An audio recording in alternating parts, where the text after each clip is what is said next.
Alhamdulillah, alhamdulillahi rabbil alamin, wa bihi nasta'inu ala umuri dunya waddin. Ashhadu an la ilaha illallah wa ashhadu anna Muhammadan abduhu wa rasuluh. Allahumma salli ala sayyidina Muhammad wa ala alihi wa sahbihi ajma'in. Amma ba'd. Ibu bapak, saudara-saudara sekalian teristimewa yang kita hormati, Bapak Kakanwil Kementerian Agama Provinsi Sulawesi Selatan, Bapak Kiai Haji Khaironi beserta istri dan seluruh jajarannya, terkhusus guru saya yang memberikan saya gelar doktor di bidang syariah hukum Islam, Bapak Rektor UIN Profesor Dr. Hamdan Johanis, yang insya Allah dimuliakan dan dirahmati oleh Allah Subhanahu wa Ta'ala.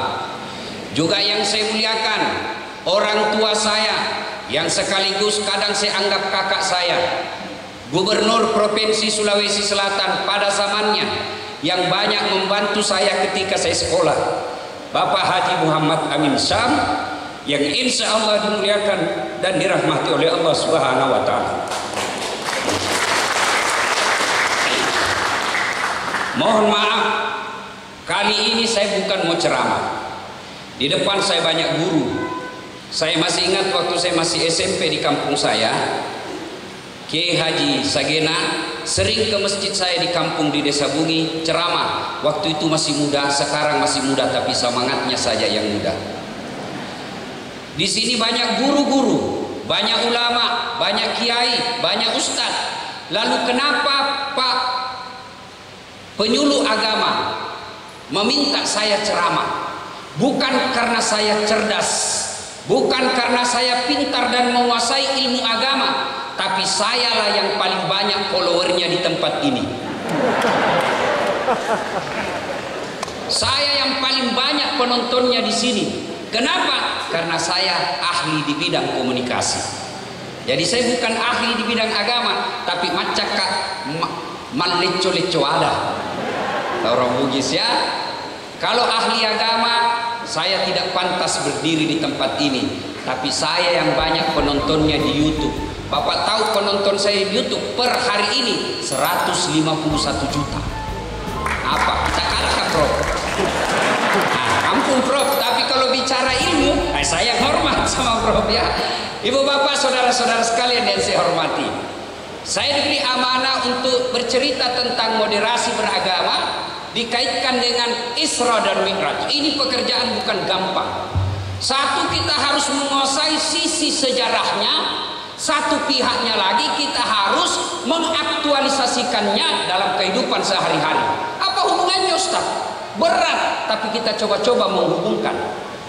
Pertanyaan pertama, kenapa Allah mengisrakan Nabi? Kita tahu dalam Islam ada 2 tahun yang aneh-aneh namanya. 1 tahun duka cita, 2 tahun gajah. Tahun gajah lahirnya Nabi, tahun duka cita Isra'nya Nabi. Maga nama kada masinya wana Nabi tak tahun duka cita magai. Karena 2 orang yang meninggal pada tahun yang sama, orang yang meninggal ini sangat dicintai dan mencintai Nabi. Ada orang sangat mencintai tapi belum tentu dia dicintai. Ada orang dicintai belum tentu dia mencintai. Saya cinta sekali sama seseorang, belum tentu dia cinta sama saya. Ada juga dia cinta sama saya, belum tentu saya cinta sama dia. Tapi ini mencintai dan dicintai oleh Nabi. Siapa gerangan? Istri beliau dan paman beliau. Khadijah meninggal sehingga Nabi duka cerita, duka sekali.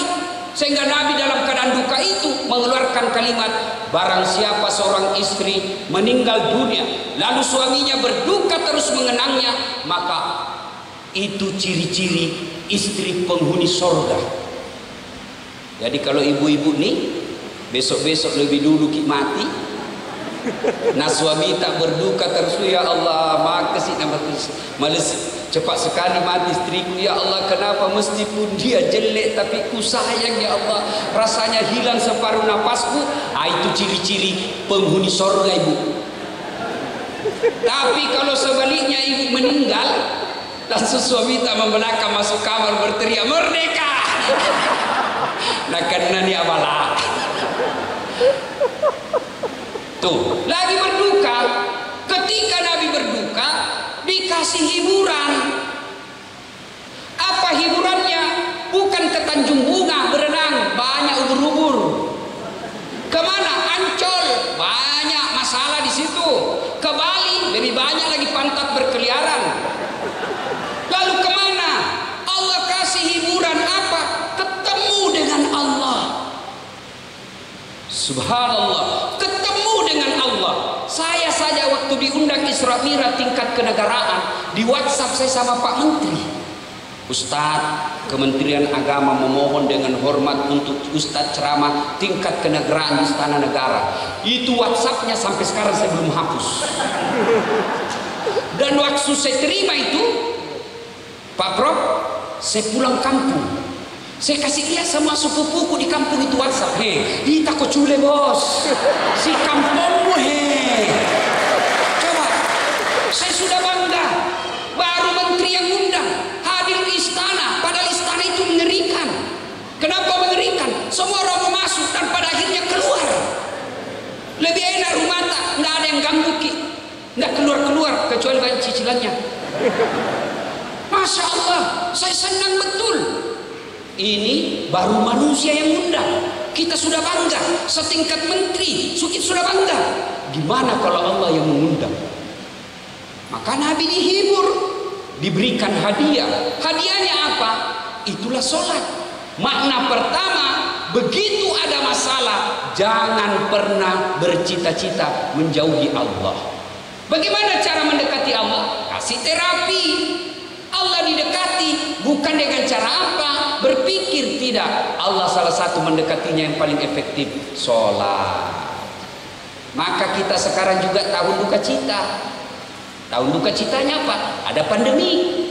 Cuma dulu waktu tahun duka cita tidak ada hoax. Zaman Nabi. Sekarang berkeliaran hoax. Kita sudah berduka dengan pandemi, banyak lagi hoax. Saya bilang sama Pak Presiden, Bapak Presiden, Bapak yang paling susah di Indonesia, mengurus rakyat Indonesia yang sangat sulit untuk diurus. Ketika tidak ada vaksin, rakyat Indonesia berteriak, mana vaksin, mana vaksin. Sudah datang vaksin, apalagi kata rakyat Indonesia, itu palsu. Sudah dibuktikan asli, apa Nabi bilang? Tidak halal. Sudah dikeluarkan halal majelis ulama, Nabi bilang apa lagi? Jokowi dulu disuntik. Sudah Jokowi disuntik, Nabi bilang lagi tidak masuk suntiknya. Coba ini, sudah masuk suntiknya, Nabi bilang apa lagi? Nabi bilang pasti vitamin C itu disuntikan nih. Ayo, sudah dibuktikan itu asli vaksin, apalagi? Presiden pencitraan. Zaman Nabi ada masalah, tidak ada hoax. Maka yang menjadi masalah kita sekarang sesungguhnya bukan pandemi itu, tapi bagaimana kita mengatasi hoax yang makin pusing kita. Satu, hikmah pertama, semua orang punya masalah. Ada kira-kira di sini tidak ada masalahnya? Muka-muka penuh masalah saya lihat semua ini. Prof Hamdan, apa masalahnya beliau waktu mahasiswa mau sarjana? Sudah sarjana selesai masalahnya, mau jadi dosen. Sudah dosen selesai masalahnya, mau profesor. Sudah profesor selesai masalahnya, mau rektor. Sudah rektor selesai masalahnya, mau 2 periode. Iya toh? Sudah 2 periode, mau jadi menteri agama. Iya Pak, sudah menteri agama selesai masalahnya? Belum, biasanya ditangkap KPK. Iya Pak, tidak ada orang tidak ada masalah. Nah, Ustaz Jasad, tidak ada masalahnya. Penuh masalah Pak sekarang selama viral. Apa masalahnya? Banyak janda pura-pura curhat. Demi Allah, Ustaz, saya ini kesian, janda muda ditinggal suami meninggal, mohon bimbingannya Pak Ustadz. Saya bilang baik, saya carikan Ustadz yang bisa membimbing. Saya mau Ustadz lebih gampang dimengerti. Lama-lama dia bilang, Ustadz, saya butuh imam dalam hidupku. Saya bilang, mohon maaf, saya bukan imam, saya khotib. Semua orang punya masalah, Pak. Tidak ada orang tidak ada masalah. Maka begitu Bapak Ibu ada masalah dalam Kementerian Agama, yuk perbaiki sholat. Keterlaluan nih Pak, kalau pegawai Kementerian Agama tidak sholat, keterlaluan Pak. 10 dosata. Tapi ada tong kuliah penyuluh agama masih malas. Ada tong kuliah, ada. Kenapa jadi penyuluh ya daripada menganggur Ustaz? Tapi saya berbaik sangka saja, perbaiki sholat. Satu. Yang kedua, kenapa Allah memperjalankan dari Masjidil Haram ke Masjidil Aqsa lalu naik ke langit? Kan bisa dari Mekah, tujuan Nabi kan mau naik ke langit. Dari Mekah boleh langsung naik ke langit. Kenapa lagi mesti ke Masjidil Aqsa dulu? Lalu naik Mi'raj. Kenapa? Isra Mi'raj. Kenapa? Bukan boros anggaran. Bukan. Kan biasa itu ada pejabat Pak, ada SK perjalanan, tidak ada perjalanan Pak. Ada biasa gitu Indonesia. Bagaimana caranya kasih boros? Dan yang lebih parah, sopirnya juga ikut berdosa. Biko ursi. Baik kalau nak kasih juga sopir kodong. Sopir dapat dosanya, dia dapat warna. Andre lah wajah. Ada juga begitu. Tapi boros-boros anggaran ada begitu. Tapi Nabi tidak. Kenapa Nabi diperjalankan Masjidil Haram ke Masjidil Aqsa? Kan boleh tidak Masjidil Haram langsung naik ke langit.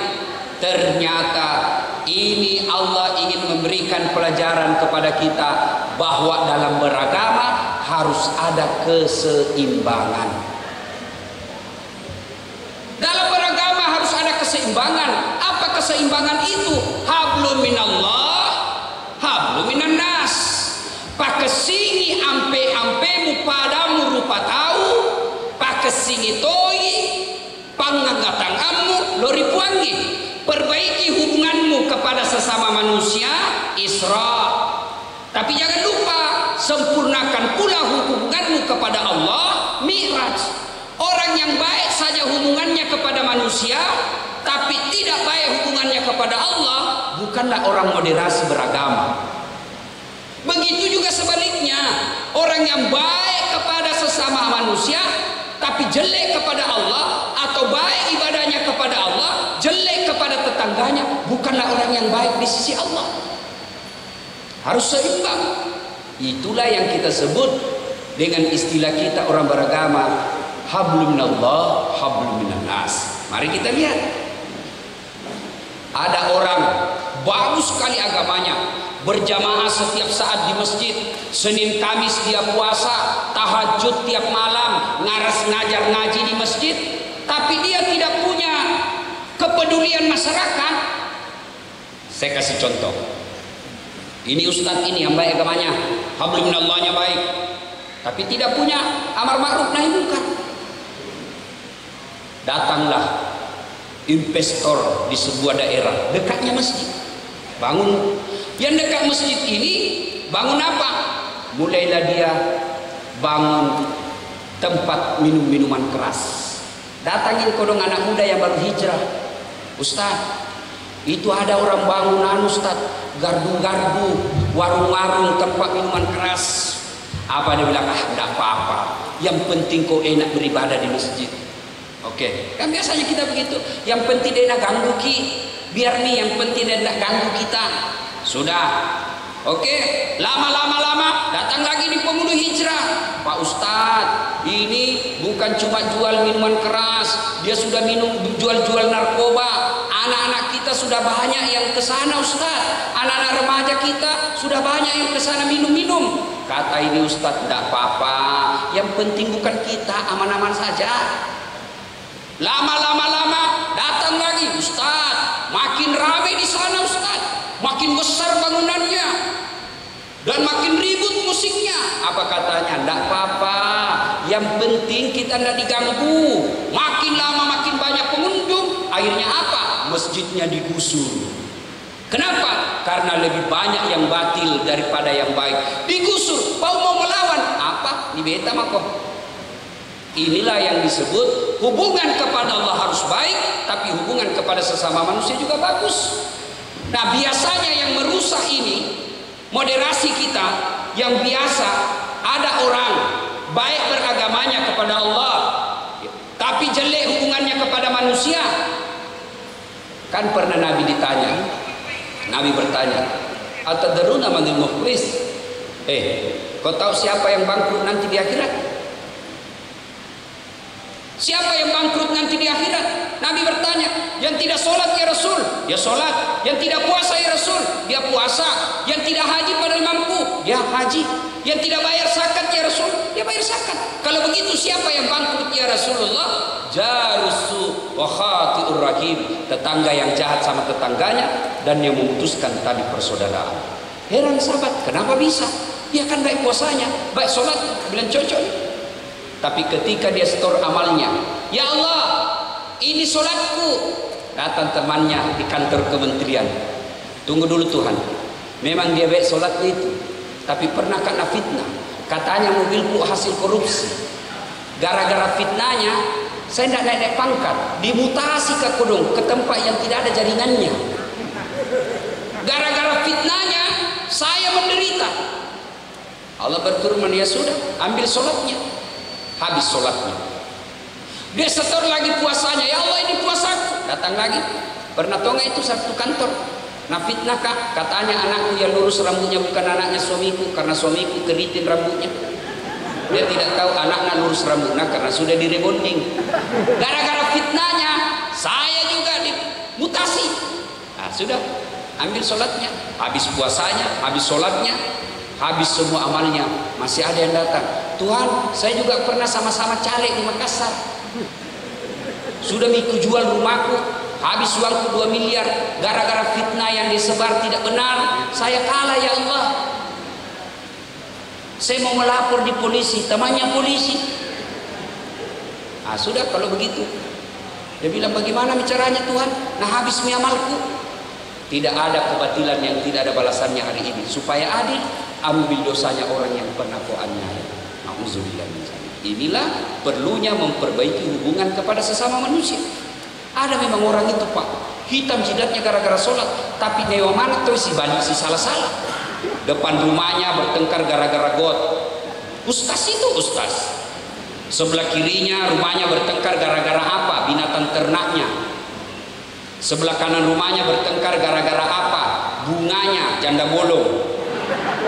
Belakang rumahnya bertengkar gara-gara apa? Parkirannya. Padahal ustaz.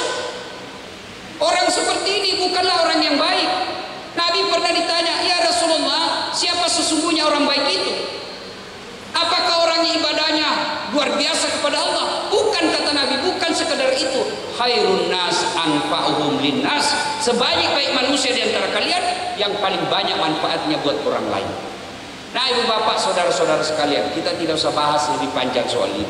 Ini membuktikan bahwa moderasi beragama itu, orang yang baik agamanya sesungguhnya bukan hanya taatnya kepada Allah, hancur hubungannya kepada manusia, tapi taat kepada Allah, harmonisasi dalam kehidupan beragamanya juga bagus.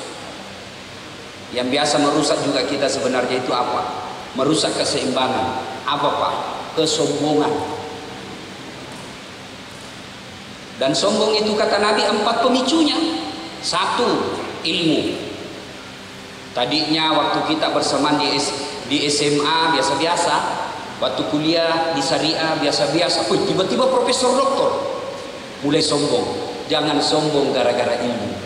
Kalau Allah marah, nah cabut ilmu tak, pikun. Ada yang bisa lawan pikun? Kalau orang pikun pak, ada yang cerita, wallahu alam ini bro, banyak sekali gelarnya. Begitu mau pensiun, mulai pikun-pikun. Diprotes sama istrinya. Pak, biasanya kalau kau mau pergi mengajar, kau cium-cium jidatku. Ini sudah hampir 2 minggu, tidak pernah kau cium-cium saya. Langsung dia bilang dalam hatinya suaminya, berarti siapa kau cium selama ini? ternyata pembantunya na cium.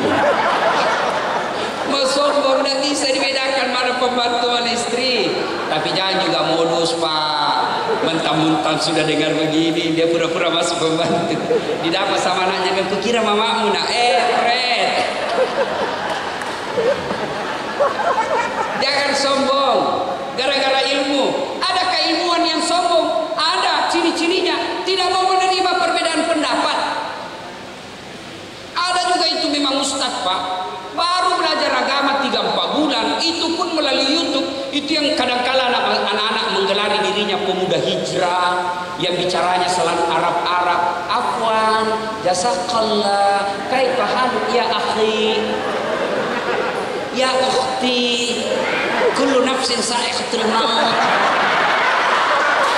Ada juga yang begitu Pak.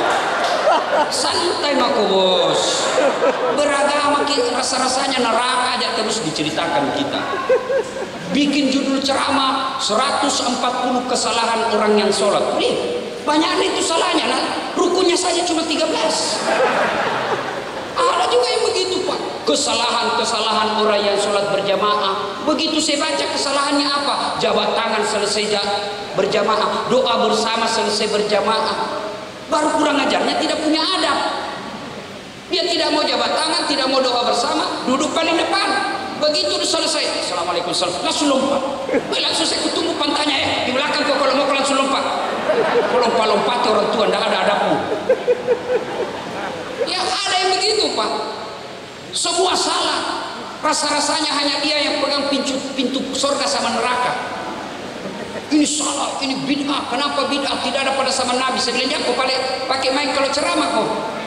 Karena Nabi tidak ada mic waktu ceramah. Yang bagus, tidak mau maulid silahkan, tidak mau Isra Mi'raj silahkan, tapi jangan kau sesatkan orang yang mau Isra Mi'raj. Enak toh? Dulu saya waktu kecil, kalau ada orang tidak kunut, tidak ribut orang Pak. Disampingkan Allahu Akbar, tidak kunut sholat subuh, pasti dalam hati kita, oh Muhammadiyah, selesai. Tasya tidak ada kue, langsung kita bilang saja, oh Muhammadiyah. Itu dulu. Sekarang orang Pak cembung sesama muslim. Kenapa? Kesombongan datang kadang-kala dari ilmu. Orang angkat takbir saja ke macam-macam, meletakkan tangan. Allahu Akbar. Ada lagi yang kedua, Allahu Akbar. Ada lagi yang ketiga, dibawa ke pusat, Allahu Akbar. Bukan dibawa sekali.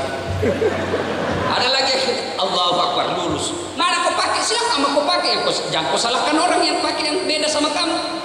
Kalau semua boleh Ustaz, yang mana salah? Kalau kau pakai semua, Allahu Akbar. Salah aku itu.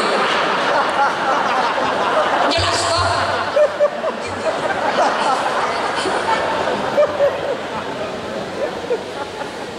Yang kedua, penyebab ini kadang-kala kita ini bermusuh-musuhan dan datangnya kesombongan, kata Nabi, pangkat jabatan. Pak Kanwil, jangan sombong Pak, tergantung Menteri Agama.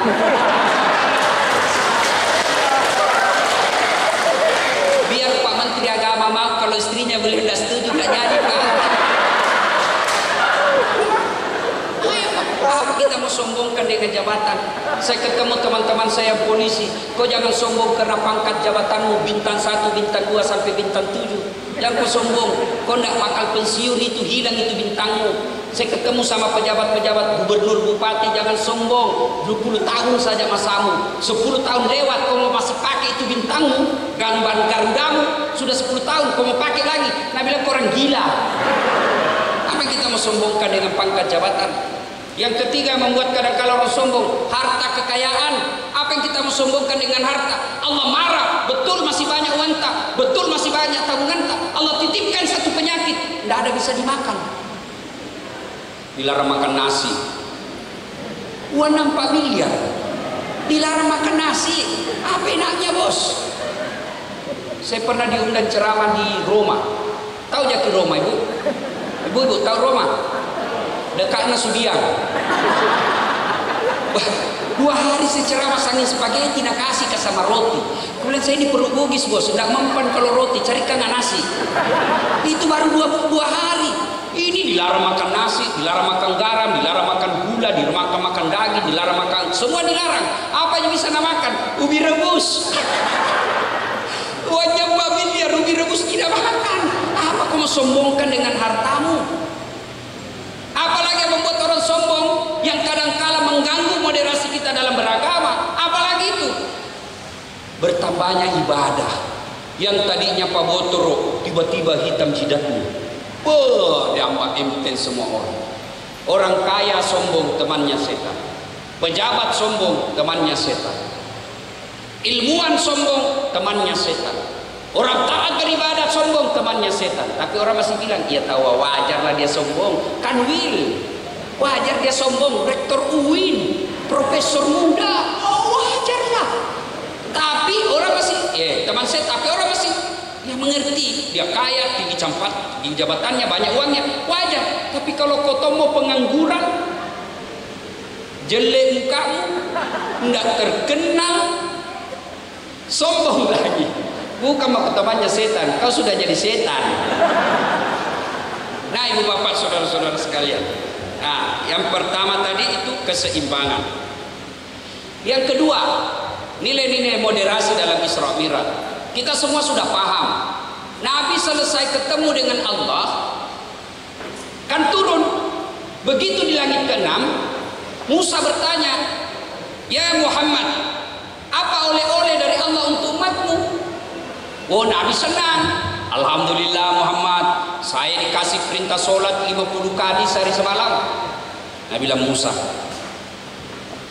siapa cepok?" Tentu dalam kita tidak ada pakai capo. Ini karena kita di tanah Buddhis toh. Siapa Cikeli? Nah kalau 50 tidak salah. Saya saja umatku yang besar-besar kuat-kuat tidak mampu itu kalau 50. Kurangi kok, minta kau naik diskon, kau naik kau minta diskon. Naiklah. Ya Allah terlalu banyak, ya Allah kasih kami keringanan, dikurangi 5. Tinggal berapa Ibu? 45. Nabi Musa, masih banyak, minta kau lagi dikurangi, kurangi lagi 5. Mondar mandir, setiap kali naik kurangi 5, terakhir tinggal 5. Nabi Musa, berapa lagi bos? 5 mali. Nabi masih banyak itu. Disinilah nampak kecerdasannya Nabi. Nabi berpikir, setiap kali saya naik dikurangi 5, sekarang tinggal 5. Kalau saya naik lagi, tidak ada berapa. Biar deh Musa sebentar tompi diliaki. Ternyata apa yang dicemaskan Nabi Musa betul adanya. 5 saja sehari Pak, masih ada yang hari Jumat saja. Itu pun paling terlambat datang, paling cepat pulang. Begitu khutbah dia tidur. Bangun Nabi bilang, aliran apa ini? Tidak ada khutbahnya. Bukan aliran apa, kau yang tidur cilaka. Coba Mi, bagaimana coba 50 rakaat? Bagaimana seandainya 50 rakaat Pak? Saya kira Pak Kanwil tidak akan jadi menjadi kanwil agama. Tidak ada kesempatan belajar Pak. Baru bangun, hayya 'alas shalah, salat lagi. Mau naik mobil, hayya 'alas shalah, sambayang lagi sudah. Alhamdulillah, sekarang tinggal 5, nilai keutamaannya tetap sama 50. Ini menunjukkan dia musyawarah Musa dengan Rasulullah Muhammad SAW. Dan musyawarah ini beda dengan diskusi. Kalau diskusi, saya tidak tahu apa makna kata diskusi itu. Kalau musyawarah itu kan berasal dari bahasa Arab, yang definisi terminologinya, musyawarah itu adalah mengeluarkan madu dari sarangnya. Kenapa orang-orang Arab tidak menggunakan mengeluarkan santan dari kelapa? Kenapa diajarkan mengeluarkan madu dari sarangnya? Ini musyawarah. Maknanya adalah ada 2 filosofi hidup. Satu, kalau kau mau musyawarah, jadilah karakter seperti tawon. Itu Nabi katakan, masalul mu'minina kamasalin nakhal. Perumpamaan orang Islam itu seperti tawon. Maka kantor Kementerian Agama, pegawai-pegawainya seperti tawon harusnya. Apa itu tawon? Coba kita lihat. Satu, yang dia makan saripati madu. Tidak ada tawon pergi makan bangkai seperti lalat. Tawon makan apa? Sari pati madu. Artinya orang-orang yang baik agamanya, bau-bau musyawarah dengan tepat, yaitu mereka yang tidak menghalalkan segala cara dalam mengisi perutnya.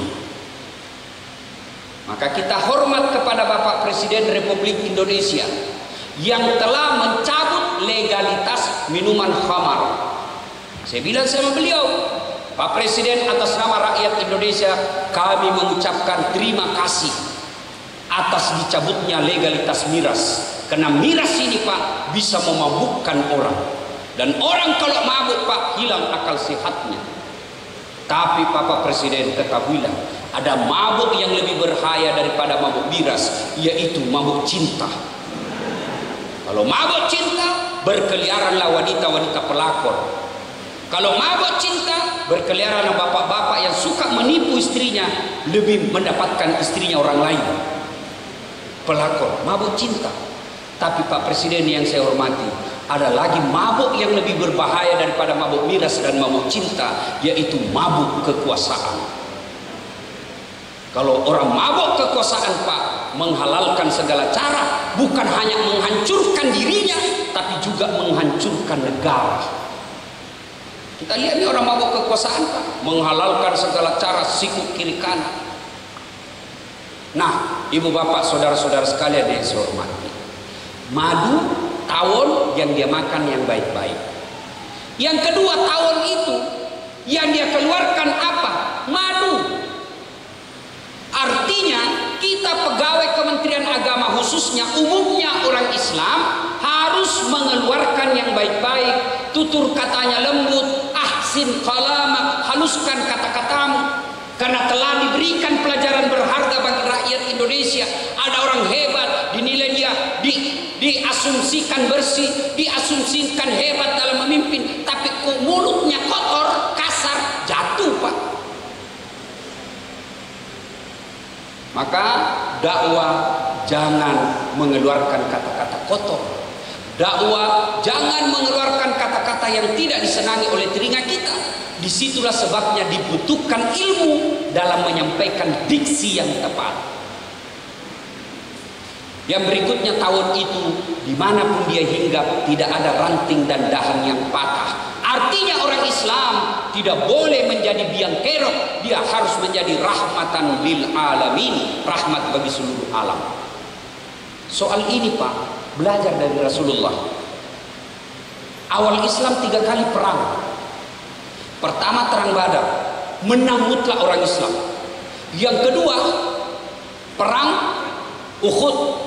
Meskipun 80 sahabat wafat, tapi dikatakan saya bisa mengklaim menang umat Islam waktu itu. Kenapa? Berhasil mempertahankan Madinah, 2 kali menang. Yang ketiga, perang apa? Perang Khandaq atau perang Farid. Nabi menang mutlak juga. Orang Islam makin bertambah. Jumlah orang Islam jauh lebih banyak daripada penduduk kafir Quraisy yang ada di Mekah. Datanglah Nabi ingin umroh bersama sahabat. Di Hudaybiyah ditahan kafir Quraisy. Datanglah Suhail menjadi juru bicaranya kafir Quraisy bersama dengan Amr bin As. Jangan masuk Makkah. Kalian tidak boleh masuk Makkah. Umar jengkel. Umar marah sebagai panglima perang waktu itu. Ya Rasulullah, kita perang aja. Tapi Umar tidak berani protes kepada Nabi. Dia datang kepada Abu Bakar. Abu Bakar, Muhammad kan Nabi. Kita ingin menyampaikan yang benar. Kenapa mesti kita terima perdamaian ini? Kenapa mesti takut? Abu Bakar selalu berbaik sangka. Umar, ketahuilah apa yang dipilih oleh Rasulullah itu adalah perintah dari Allah yang maha tahu dan maha benar. Sahabat yang lain sudah mau perang, tapi diajak berdamai, Nabi memerintahkan dan mengambil damai. Padahal kita mayoritas waktu itu. Padahal kita lagi di atas angin. Tapi ada perintah untuk berdamai, Nabi pilih damai. Itulah yang disebut rahmatan lil alamin. Jangan mentang-mentang kita mayoritas, lalu kita kemudian menghantam seenak perut kita, semau-mau kita. Tapi dengan catatan, moderasi dan toleransi itu harus dua belah pihak. Tidak boleh yang mayoritas selalu mengalah untuk kepentingan dan orang-orang minoritas tidak pernah mau mengerti. Itu yang disebut. Tapi saya bilang sama waktu itu saya ketemu dengan Pak Menteri Agama. Pak Menteri Agama, saya senang istilah yang Bapak pilih. Mestinya diksi, kata toleran, intoleran sudah jangan terlalu banyak dipakai. Kenapa? Kata toleran dan intoleran ini sudah menjadi kapling-kapling politik kepentingan seseorang dan kepentingan kelompok. Seolah-olah yang amar ma'ruf nahi mungkar selalu diidentikan dengan intoleran.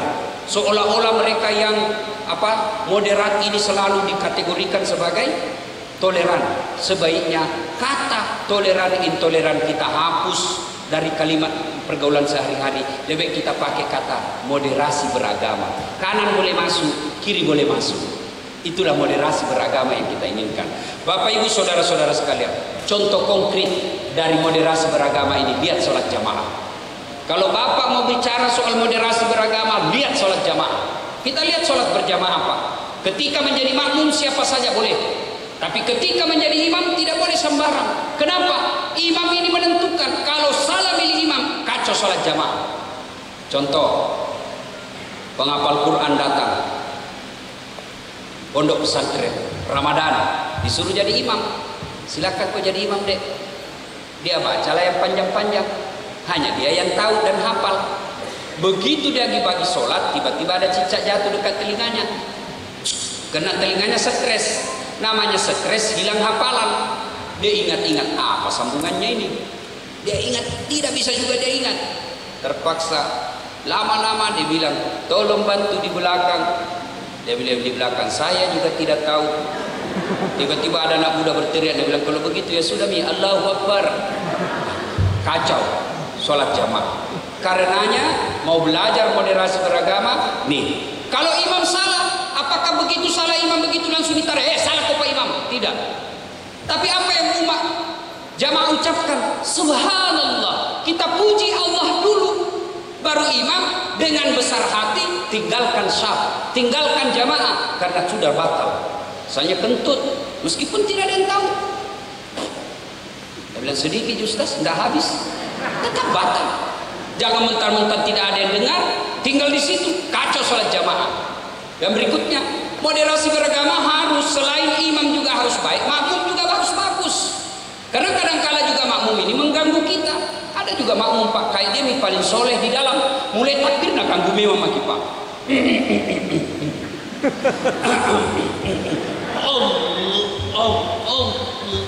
Baca Fatihah Pak, kayak mau gigit telinga tak disamping. Ada juga yang begitu Pak. Ya, yang paling sering saya masalahkan saya Pak itu kaki. Saya kasih pindah, nak kasih pindah lagi. Saya kasih pindah, nak kasih pindah lagi. Akhirnya dia begini Pak. Saya pernah kejadian waktu pertama itu Pak. Sekarang saya mulai beradaptasi. Kasih pindah, nak kasih pindah lagi. Taruhan jesi sini Pak. Selesai sholat, kenapa Ustaz? Kok ganggu saya sholat jamaah? Kenapa bisa Ustaz? Itu kakiku terus kupikir. Saya baca Fatihah tapi kakiku kupikir. Kenapa kau kasih begitu kah? Nah bilang supaya sapnya rapat Ustaz. Saya dek, kalau mau kau rapat sapmu bukan kaki kasih baku rapat dek, tapi ini bahu. Tidak ada orang sholat jamaah. Coba kalau siku, tidak ada orang sholat jamaah begini. Tuh, tapi kalau kaki, baku rapat kakimu takbir renggang.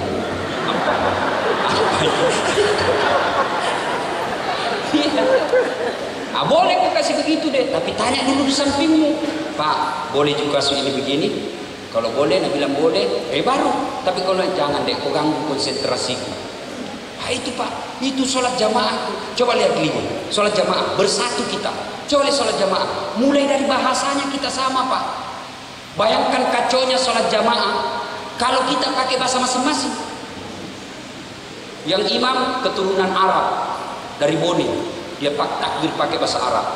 Allahu Akbar. Makmum saudara kita dari Sidrap, dia pakai bahasa Bugis. Bungallahu ta'ala malopo. Datang tuh saudara tak dari Jeneponto, dia takbir pakai bahasa Jeneponto. Karengallah ta'ala lompoa. Datang mu'allaf dari Toraja, dia takbir pakai bahasa Toraja. Bungallah ta'ala tonggo gajah. Iya Pak. Oh datang saudara kita sepupunya Pak Kanwil, dia takbir pakai bahasa Melayu. Allah nan gadang.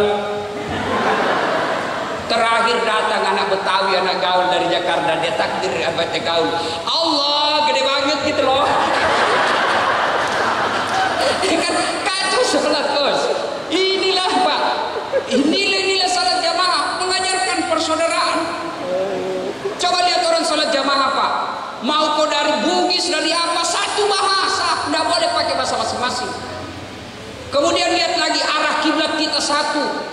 Masuk dari kanan masjid, hadap ke kiblat. Dari kiri masjid, hadap ke kiblat. Dari depan masjid, hadap kiblat. Dari belakang masjid, hadap kiblat. Bayangkan kalau dia menghadap dari asalnya masing-masing. Dia dari kiri, dia ke kiblat. Baik kanan, dia kanan. Begitu, pantamu. Inilah Pak yang diajarkan nilai-nilai. Sayang, sayang, sayang, sayang, seribu sayang. Kita hanya bersatu ketika sholat berjamaah di masjid. Kita hanya kompak ketika kita sholat berjamaah di masjid. Tapi ketika kita di luar bermasyarakat, kita tidak bisa menjunjung persatuan. Pentingnya persatuan ini selalu disampaikan. Wa'tasimu bihablillahi jami'a wa la tafarraqu. Berpegang teguhlah engkau kepada tali persaudaraan agama Allah dan janganlah engkau bercerai-berai. Integrity is very important thing in development process. Persatuan dan kesatuan bangsa adalah modal yang sangat berharga dalam proses pembangunan. Tidak mungkin kita bersatu, tidak mungkin kita bisa membangun Indonesia tanpa persatuan. Saya ini keliling Indonesia ceramah Pak, dari Sabang sampai Merauke, dan saya bangga menjadi bangsa Indonesia. Mana ada seperti bangsa Indonesia Pak. Bapak ke Eropa paling dua saja bahasa di sana Pak. Bapak ke Indonesia, ke Sulawesi Selatan saja berapa nih Bugis? Bugis saja berapa Pak? Beda Bugis Pare-Pare, beda Bugis Pindrang, beda Bugis Sidra. Siagalin nene bolehmu 260 pakai singimoi je aja mau bacain iko hamakab ya. Itu Pak, sesama Bugis saja sudah beda. Ibu bapak saudara-saudara sekalian, dan pada akhirnya banyak yang ingin kita pelajari dari Isra dan Mi'raj dan keterkaitan dengan moderasi beragama. Saya ingin menutup dengan satu kata. Tidak mungkin umat lain bisa memahami agama kita dengan membaca kitab kita. Tidak. Dengan membaca kitab Quran dan hadis. Tapi mereka memahami agama kita dari kelakuan dan perbuatan kita sehari-hari. Kalau kita dilihatnya kasar, dilihatnya kita suka memaki, maka yang ada di benaknya, oh katanya Islam ini agama rahmatan lil alamin. Kenapa bisa seperti itu? Nah ibu bapak saudara-saudara sekalian, mohon maaf, ini saja tausiah kita, mudah-mudahan ada manfaat. Pak Kanwil, sesungguhnya orang Bugis itu tidak pandai berpantun Pak. Maka dalam Bugis itu hampir tidak bisa kita dapati budaya pantun. Karena orang Bugis itu, orang sini bilang silang sungang. Ya, kalau orang Melayu menyukai cewek, maka dia akan berkata, aku melihat ada kumbang di atas pot. Kumbang itu berwangi sedap. Itu orang Melayu Pak. Kalau orang Bugis langsung bilang, saya lihat ada gadis di atas ruangmu, saya mau melamarnya. Dia langsung saja dia begitu Pak.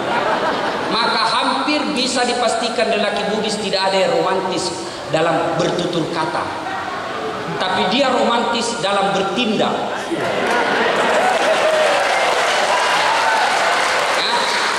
Apa romantisnya orang Bugis? Bukan dari lisannya, tapi apa? Dia tidak haji sebelum istrinya lebih dulu naik haji.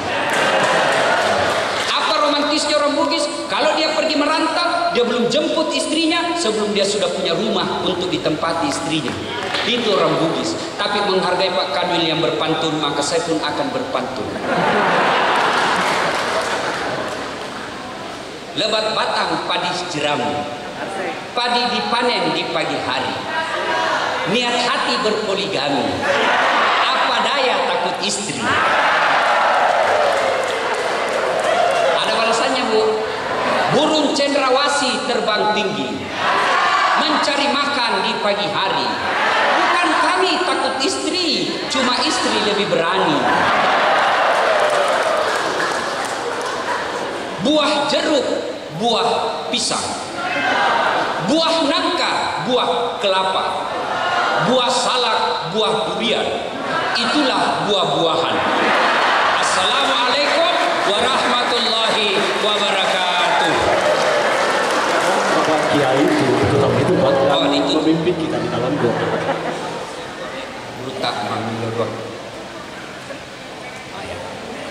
Ibu bapak saudara-saudara sekalian, mari kita berdoa kepada Allah Subhanahu wa taala. Bukan berarti maqam saya lebih tinggi dari Pak Kiai. Saya diminta untuk berdoa, mimpin kita berdoa. Kita awali dengan mengirimkan suratul Fatihah. Rasulullah Muhammad SAW